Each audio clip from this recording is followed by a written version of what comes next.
Ladies and gentlemen, welcome to the Bullpen.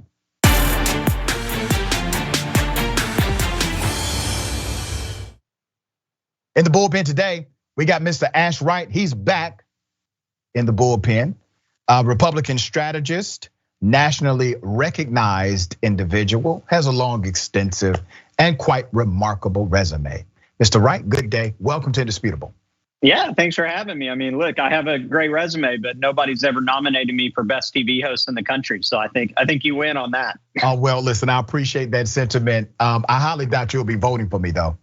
I will. I'll go vote for you. You know, I appreciate of all the TV hosts that I'm on with, I disagree with you the most, but I think I respect you the most. So and listen, I'll definitely go vote for you.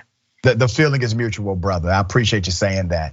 So I don't want to presume what you know or believe about border policy. We will chop it up today. Tell us your thoughts about immigration and border policy in this country.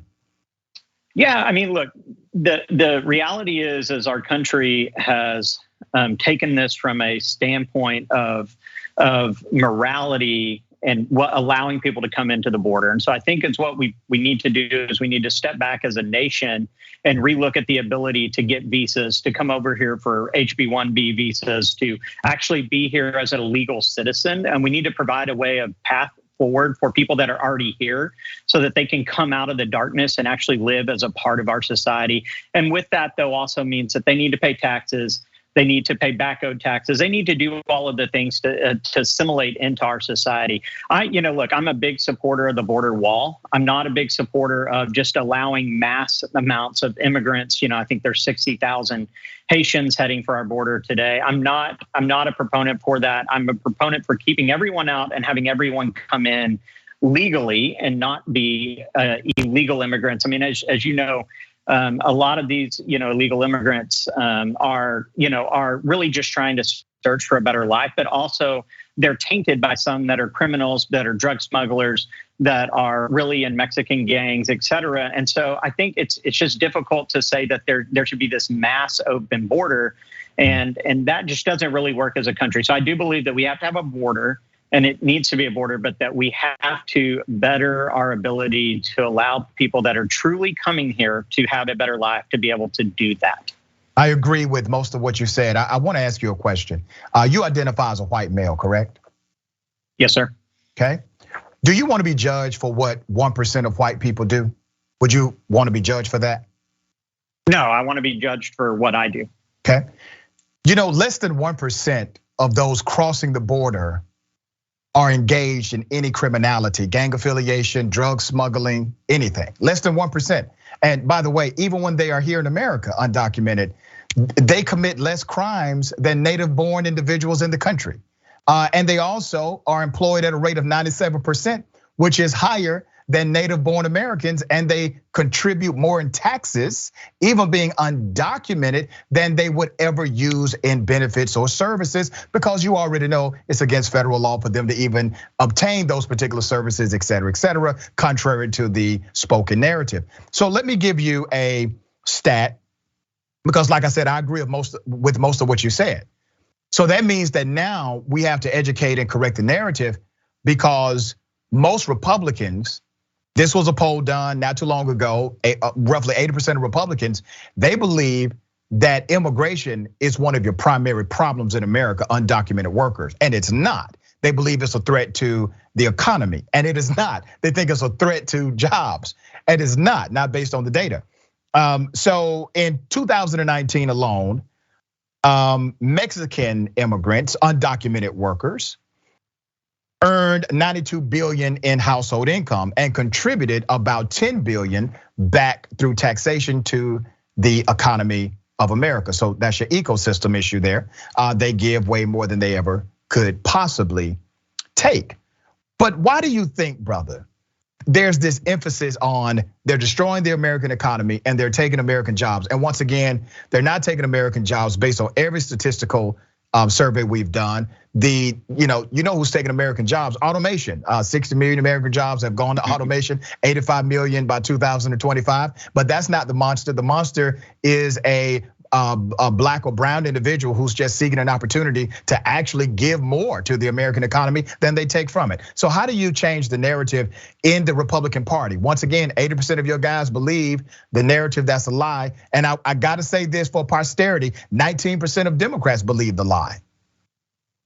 Right, I mean, and look, that's right. I mean, and the truth is are there some, in most individuals are coming over here doing nothing but seeking a better life? I think that's fair to say. I think that's, absolutely 100% correct.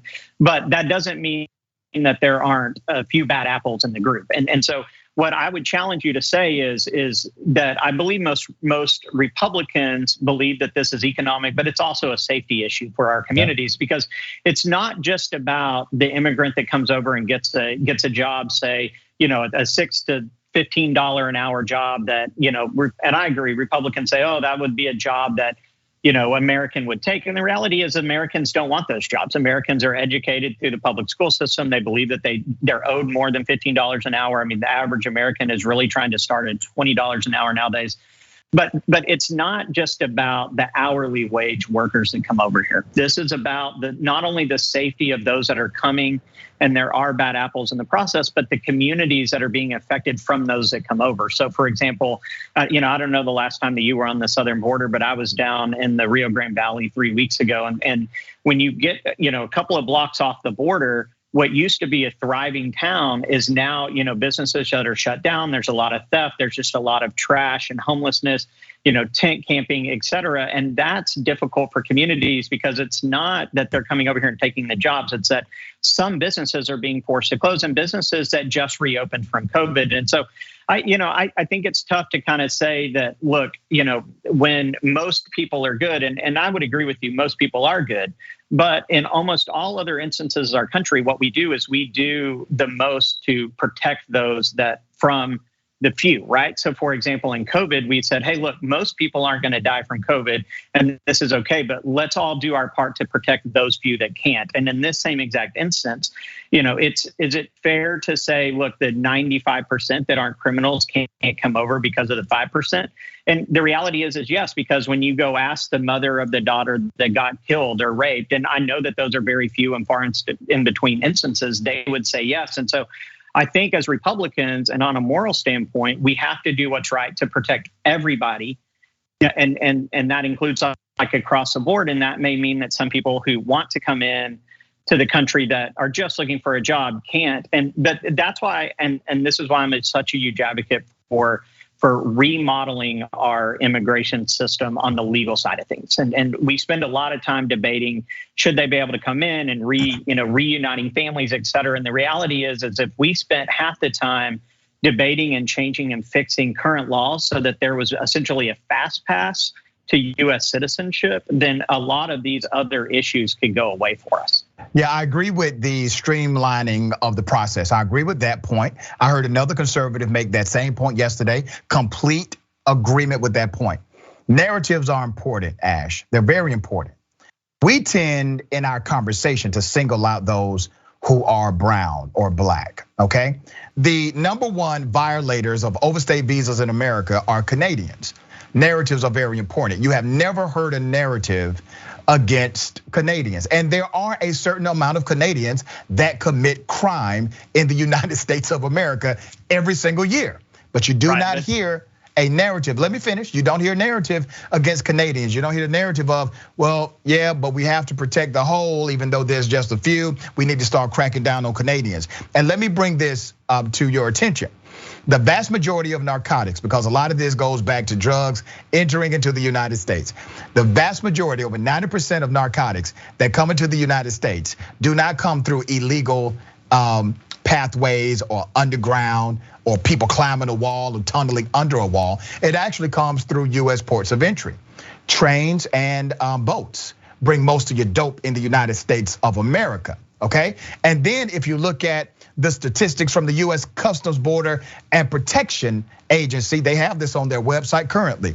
90% of heroin, 90% of cocaine, 87% of methamphetamine, 80% of fentanyl, all came from legal crossing points. We're talking about people literally driving their cars trying to get through the border agencies, having documentation to move forward, right? Not using the illegal methodology or the methodology of coming through the border through one of these tunnels, et cetera. And I also got to remind you, brother, there's not a wall that a man can build that another man cannot climb over or tunnel under. It doesn't exist. And it never will. So you all have this emphasis on the wall, and Democrats went through this phase too. They were wall crazy at one point as well. That's right. It doesn't fix your problem. Ports of entry, boats, trains, and the narrative of how drugs get into this country has been misguided from day one in order to affix a false criminalization on brown people who are seeking opportunity. Well, look, I want to talk about the Canadian aspect first and go back for just a second to what you're talking about, because part of I agree with you in a sense that Canadians are the people that most overstay their visas. The difference is, though, is that Canadians also apply for more visas than anywhere else, right? Which is different from anywhere in South America or from Haiti, where we have 60,000 people coming up, but hardly any of them actually ever apply for visas. So there's a difference. I know there's a difference, brother, but Ash, listen to me. If that dynamic were connected to a black or brown country, you would hear about it. If a black or brown country was the #1 violator of overstayed visas in America, even if they're the ones who apply for more than anybody else, you would at least be aware 90% of people have no idea that Canadians are the #1 violators of that immigration policy. And there's a reason for that, brother, is my point. There's a reason why the narrative does not stick to them, but it sticks to black and brown people. Lies stick to black and brown immigrants, and the truth won't stick to white ones. Well, I mean, look, I mean, there's a difference between overstaying your visa and entering the country legally. I agree that we don't hear about Canadian because it's a first world country. I won't use the term because it's a white country. It's because it's a first world country, because they contribute to the world, they contribute to society. They're an advanced culture. That's not the case in Mexico. That's not the case when these individuals walk through. When these migrants come from far South America and march to these countries, they're different than the people that are applying for work visas out of Canada. There just is a difference, regardless of their skin color. I'm not saying it's right or wrong. I'm just saying you have to accept the fact that a migrant that's come over by sea from Haiti to South America and marched hundreds of thousands of miles up to the U.S. border is different from a Canadian that applied for a visa and waited 4 to 5 years, got into the country, and then overstayed their visa. And frankly, while they paid taxes and did everything else legally, except for possibly overstayed their visas. Now, I also wanted to get to the drug issue. All right, before you get to that, to say that Mexico is basically a third world country is a false comparison. You can't say that about Mexico. And to say they don't contribute like Canada, Mexico contributes more to our economy than Canada does. So how can you say, oh, the reason why Canada gets a pass is because they have all of this cultural connection and they give back and they're this, when Mexico outpaces them in economy and everything else as it relates to the American revenue taxation system? How can you say that?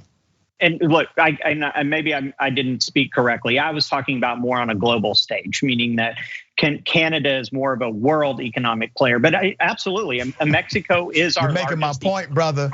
You're making my point. You don't want to say it, Ash. It's because it's a country of white people. You don't want to say it, but damn it, you know in your heart it's real. No, it's a country of people that come here legally and then overstay their visas versus some of them come here legally as well. From day one. There's a huge difference there. But I do want to talk about the drug trade. All right.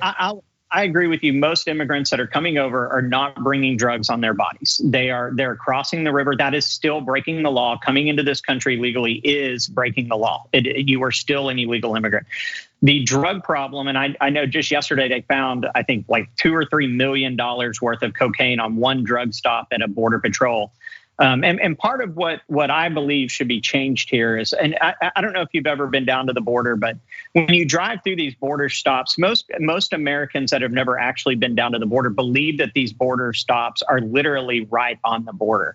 But a lot of them are almost 100 miles inland. And so what we do is we allow individuals, they come through, they check on, a truck, et cetera, at the border, and then they're able to kind of disperse. And then as they move up into the nation, they go through another border check.